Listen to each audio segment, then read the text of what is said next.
Hey Ben, what's up, My man? man, how are you? Good, good. That's getting a little bit better there. There we go. I'm Now I can good. see you. Now I can see you. Nice. How you been, man? How's your week? How's business? Business is good. People are buying homes, so super lucky.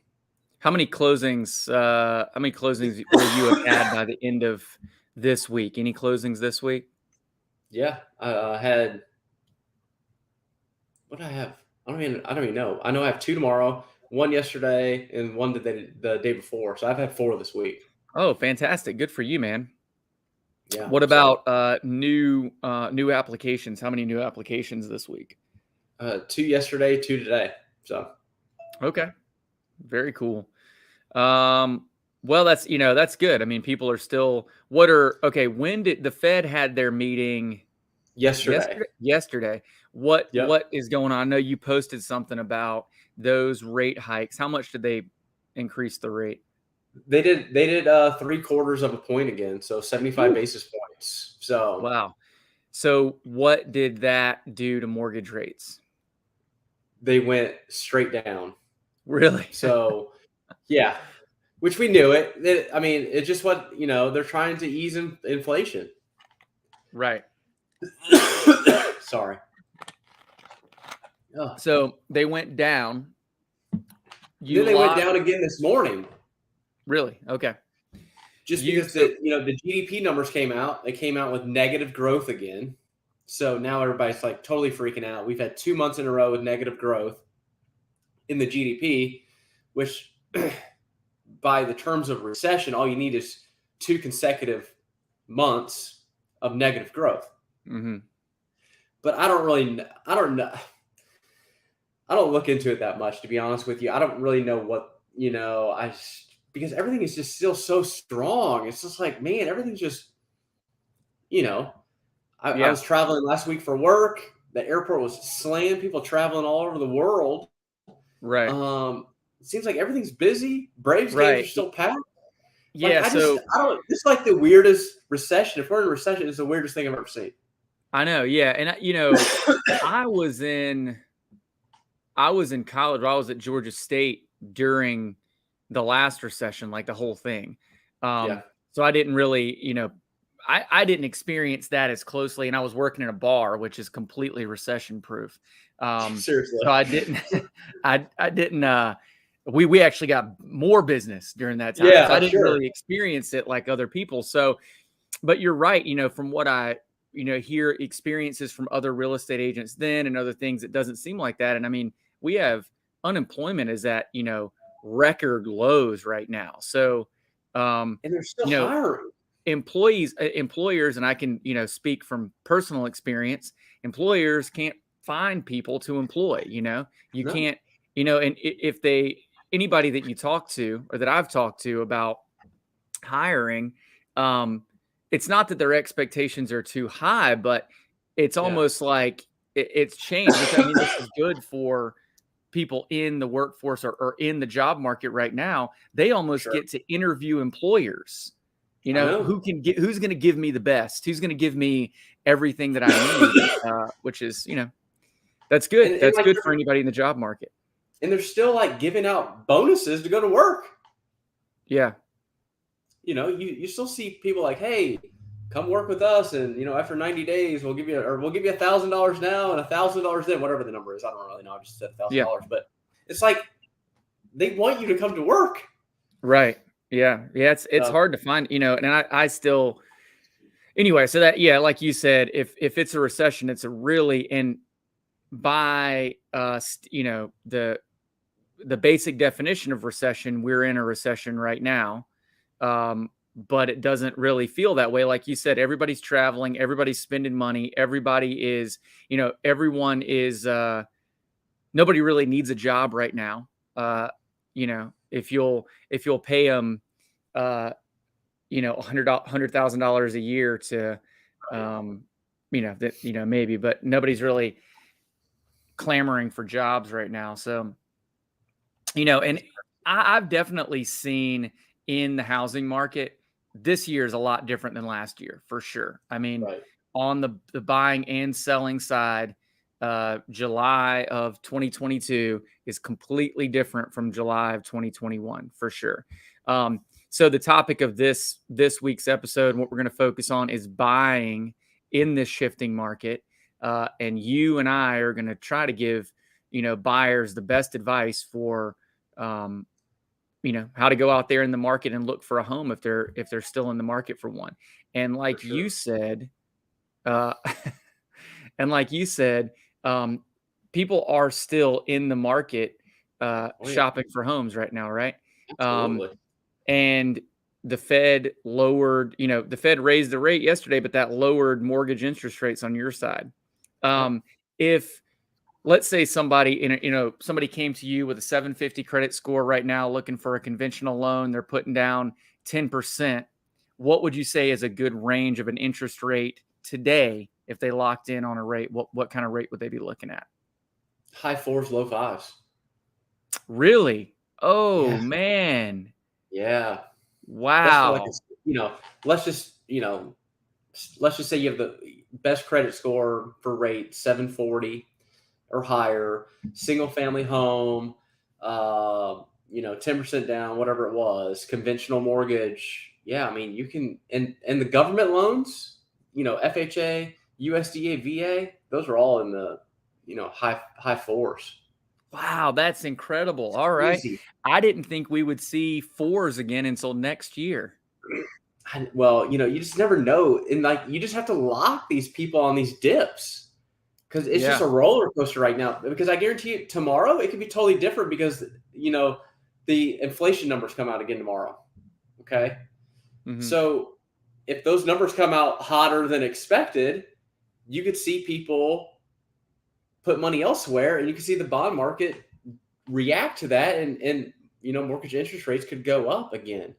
So it's all about timing right now. You just can't, we're just riding these waves. And so we just have to make sure that, of course I look at the numbers all day, every day, but we just have to make sure that we're locking people in the dips to make sure that we're protecting them and they're getting the best deal possible. So, right. Well, I can say, on my side that anybody who's buying, going out there looking for a house right now, it's not, it's not a free for all. You're not going to be able to just kind of go out and snag like an amazing deal or get something under list price. In fact, I had a client, I'm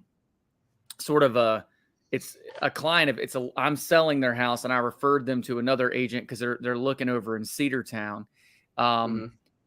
They put an offer on a house for under $10,000 under list price. The place had been on the market for 10 days and they lost it. Somebody else, there was another offer came in and got that place. So we're not in a market right now with a month and, 1.8 months of inventory. We're not in a place right now where you're just going to go in and be able to offer under list price in most cases, unless the property's been sitting on the market for, 30, 45 days. You're not going to be able to do that.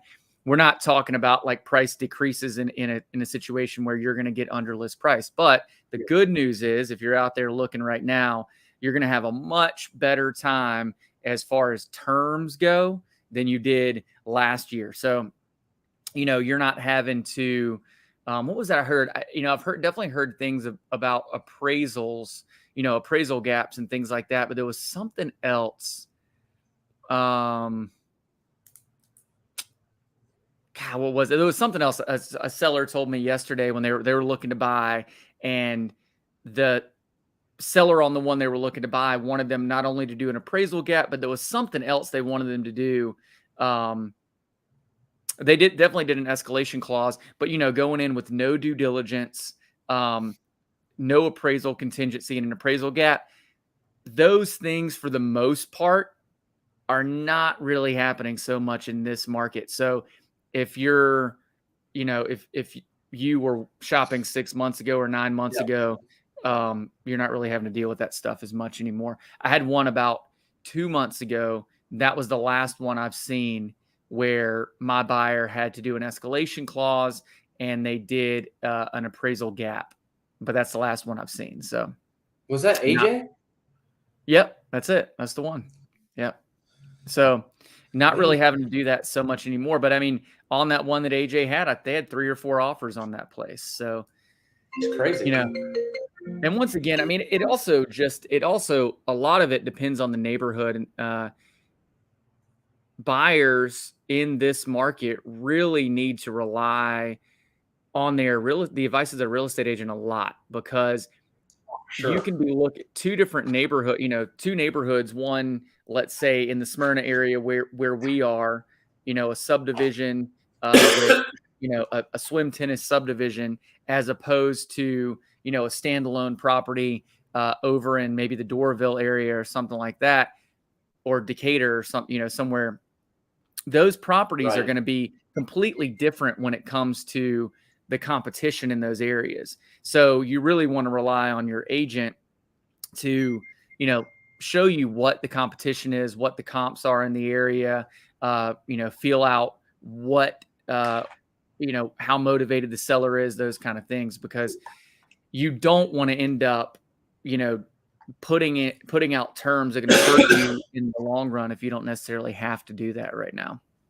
Yeah, for sure. I'm really interested to see when those July numbers come out next week. Mm-hmm. Yeah, I wonder how much. I'll pull up FMLS right now. Where were you at last week? You were I was flying in back Austin. from Austin. Okay. I was trying to get back from Austin. Man, so many canceled flights. Yeah. Who did you fly? Delta? Delta, yeah, which Delta's great when you're leaving Atlanta, but trying to get back here, it's Mhm. like, golly. Yeah. Did you park in that newer parking lot, Parking West or whatever it's called, ATL West, No, or did you Uber down there?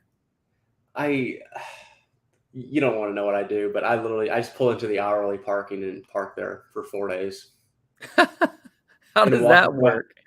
I just park in the hourly parking and pay the full rate and walk into the terminal. Man. Well, That's kind of, I mean, I don't like admitting that, but like, yeah, I don't mess around with shuttles or anything. I just pull into the hourly parking and whatever the day rate is after the hours expire, that's what I pay. Well, I'll tell you that ATL West, or I think that's what it's called. It's not that bad if you know about it before you get to the airport. Yeah. So we didn't know. We pulled up to where we were supposed to. We're on the way to DC. We pulled up, and that whole lot was closed, the one over by the airport. And so we had to Yeah. ask one of the police officers out there, and he said, "Oh, you have to go to that lot." We went to that lot, and you ride the train back, like the monorail thing back. Okay. So it's not bad if you go directly there, because you have to go there, and then you get on that monorail. It's not bad. So, but Yeah. for our first time, it was pretty frustrating. I'll have to look at that. So I pulled up new listings for the last 7 days, 3,446 new listings in the last 7 days. This is for the entire metro area FMLS. Closed, we I mean, had. Go ahead. What were we gonna ask? no, how many price decreases? Price decreases 3,000. 3,043 price decreases. So quite a few. And then closed 2,700, expired only 161 expired. So that's not too bad. But yeah, those price decreases, man, the price decreases up there that we're seeing so many of, eventually those end up in the expired column, so that's that eventually that line will get longer. I think it's going to come back to what we were doing like in 2018 and 2019, doing buy downs. Yeah, So, aren't you already seeing that?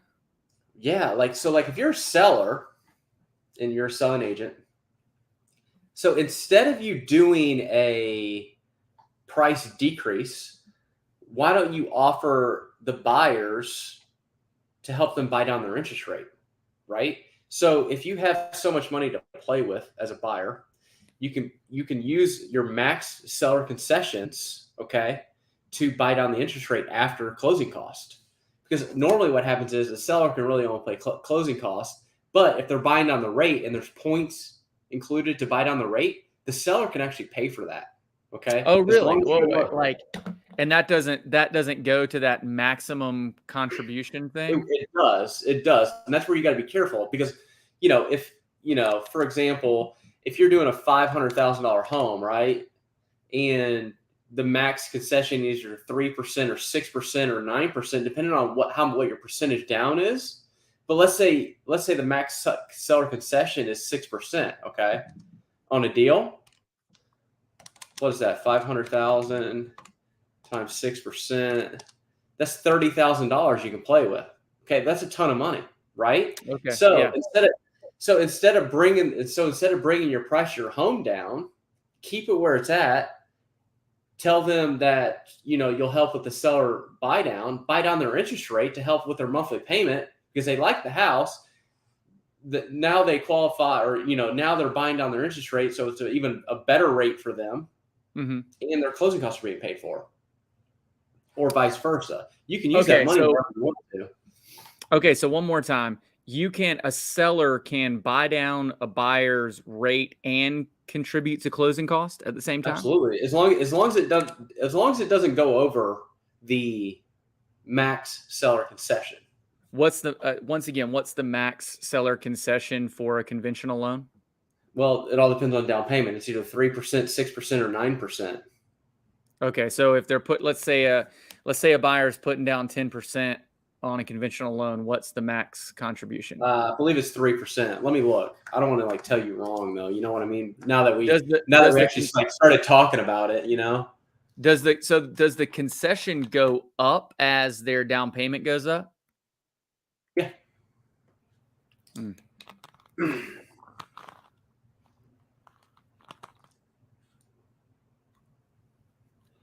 So 10% to 25% is 6%. So anywhere from 3% to 9.99% is 3%. 10% up to 25% is 6%. 25% or more is 9% in seller Okay. concession. So if they're putting down 10%, if the buyer's putting down 10% on the loan, Yep. or on the house, they can get up to a 6% Seller concession. seller So concession.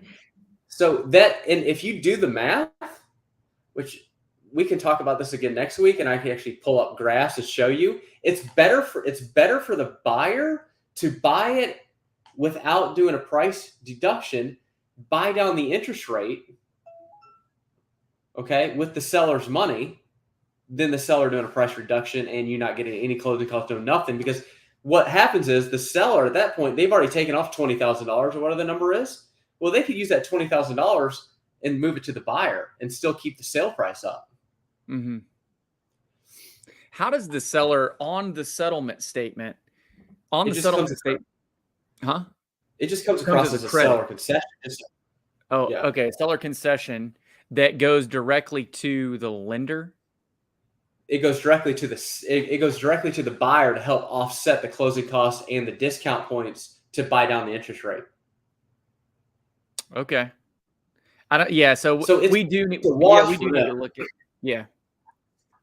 because it's a great strategy. I mean, we were doing it all the time in 18 and 19 when stuff was starting to get stale and sit, and they're like, okay, what can we do to make our listing more attractive to buyers? Well, in the private remarks that you have access to, like, seller is willing to, you know, put X amount of dollars down for closing costs and rate buy down for the buyer. It's to move this property or whatever How language. does So if they so when that comes across on the settlement statement as, let's say it's $30,000. If the Yep. $30,000 comes across on the settlement statement as a seller concession to the buyer, how does Hmm. that affect their interest rate? Because you're buying, because when we lock the loan, we know how much dollars it takes to buy the interest rate down. So let's say they're going from 5% to 4%, and it costs $12,000 to do that. Okay, then we can move that down. All right, Oh, okay. So pay for those discount points. it's a concession on the settlement statement to the buyer, but I mean eventually it has to come to the lender, correct? Well, or yeah, no? at the end of the day, it does go to the lender because they're buying down the rate. Okay, gotcha. But you got to be careful. There's a good strat. This is a great strategy, but you also have to run into what we call high cost and how we offset those discount points with them being paid by the seller. Hmm. Just because we have to make sure that we mark that, hey, this fee is being paid by the seller, just so it doesn't hit as far as we don't run into what they call high cost and we get flagged and it gets audited and stuff. So we have to be careful on how much dollars we are doing. Gotcha. Okay. Well, that is a good strategy. I mean, I know that closing cost contribution obviously helps. Most buyers that I work with and have worked with in the past, they're concerned about Sure. holding on to more cash and not giving it all up at closing. So that definitely helps. But I mean, if a seller can help to buy down a buyer's rate by as much as, like you said, they could potentially buy down the rate by a full percentage point, You or could. I no? mean, depending on the yeah, depending on that spread that day. I mean, it could be a half a point. It could be a point. I mean, you never know. But I mean, you're talking about it could be $100, $200 a month, depending on the price point of the home that they're saving in interest that's being paid by the seller. That makes your listing a little bit more attractive than the next one, right? Especially if Yeah, it's been yeah. sitting for months. Absolutely. And because the title of this episode is buying in a shifting market, this is a really good point for buyers. If there's a house you're looking at, or when you're out looking at houses, I should say, and you're thinking, what are some strategic things that I can do to put myself in the best position other than due diligence period, appraisal, purchase price. This is a really good thing to look at. Another thing that I can do to put myself in a better position is to Right. ask the seller to buy down my interest rate for me. And Right. I don't know that we're necessarily there right now, but Yeah. we're going to get there. I mean, I think once we get back to that, we start edging closer to 3 months of inventory, and which it's coming up right now. I mean, that's the Yeah. numbers that since I had that up, I'll add that to the screen, but it's getting there. So we're getting close to that 3 months of inventory. Now look at that line. I mean, with new listings, the new listing and the pending line for forever, 2020, 2021, that new listing line was shorter than the pending line. And now it's just every time I look at it, that's where it's at, maxed out. So Dang. we're not there. We're not quite there yet, but we will be. So That's that's crazy. cool, man. I like that. I like the idea of giving buyers one more thing they can use, and also giving sellers one more thing they can use, right? Something else Sure. to add to it to make it more attractive when you're competing. I mean, I know in my neighborhood, and I always use my neighborhood as kind of an example because we have so many houses in this neighborhood, Yeah, you guys do. like 560 homes in the neighborhood, and it's in a really good, pretty good price point as far as I would say what would be like a median or average price point in Atlanta right now. So it's in a really good area where it's not completely unaffordable. But I use it as an example because I can kind of tell based on how many listings we have in here, a lot of times what the rest of the market is doing. And we Yep. still have very low. I mean, we have enough houses in here that you can kind of do that sort of estimate, but we still have very low inventory in this market. I mean, in this neighborhood, it's literally, I don't think there's anything active right now at all. And anything that That's does come crazy. up is gone like immediately. That's nuts. Yeah. How's Forest Hills? You guys got some active listings over there? There's a few. I mean, nothing crazy. Yeah. Oh, I was speaking of that, I was reaching out to some different agents like in Huntsville the other day, and I had several of them get back to me and tell me Melanie Hunt is their preferred or their referral partner here in Atlanta. Oh, really? Yeah. I think two out of like 100 agents that I talked to over there. It's kind of funny. Dude, that's awesome. I was like, wow, man, Melanie's popular. She is in this. She is. Yeah. She is. Well, They did a good job. yeah, for sure. Well, I don't, I think that's all I have for today. You know what? I never even clicked up here on the comment thing.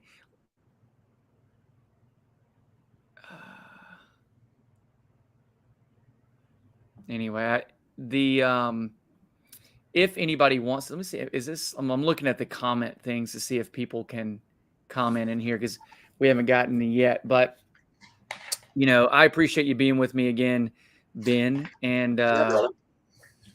we'll do it again next week. I mean, it's an ever changing market, which makes it even more important that we are here every week to talk about Yeah, this stuff and for sure. kind of look at where it's at. And if you watch the news, you'd think that we're all about to go Seriously. under. Yeah. But Gosh, I gotta stay off the news. I know, man. I know. I'm telling you. The stuff Me right your too. But brain. if you're out in the market every day like we are, I mean, it's still moving along. Um, and it's slowing down, but it's still moving, and it'll be like you said, it'll be interesting to see what those July numbers look like when they come out. We'll do the same thing, and we'll do it a couple of days into August. We'll look back at those numbers and see what July looked like, but that'll be interesting to see. For sure. All right, man. Well, I appreciate you, and Yeah, appreciate I'll you. talk to you soon. Later, man. Thanks, brother. Have a good day. You too.